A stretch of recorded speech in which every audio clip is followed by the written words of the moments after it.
चला या पटकन बघा माझी फजिती। जेव्हा मला मदतीची जास्त गरज असते तेव्हाच माझी कामवाली सुट्टी घेते आणि आजही तिने तसंच केलं आणि बघा किती पसारा। असं म्हटलं तिच्यावर अवलंबून न राहता मी माझे कामं स्वतःच करते। म्हणून मी आधी डाळ तांदूळ धुवून घेतले आणि ते पाणी एका पातेल्यात काढलं। नंतर धुतलेल्या डाळ तांदूळामध्ये गरम पाणी टाकलं, भातामध्ये तूप आणि मीठ टाकलं, डाळीमध्ये हळद, हिंग आणि तेल टाकून ते छान मिक्स करून घेतलं। मी गरम पाण्यातच डाळ तांदूळचा भात करते, खूप छान होतो। नंतर कुकर घेतला, त्यात रिंग टाकली आणि ते डाळ तांदूळ धुतलेलं त्यात 5-6 शिट्ट्या करण्यासाठी ठेवून दिलं। आता ते पाणी मी झाडांना टाकून आली आणि त्याच पातेल्यात कोबी शिजायला ठेवली। बघा किती सुंदर डाळ भात होतो, तुम्ही असाच करून बघा।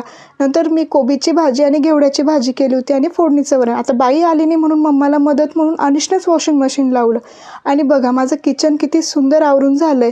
आणि नंतर चहाचाही वेळ झाला, म्हटलं आधी चहा ठेवून घेऊन मग बाकी भांडे रचू।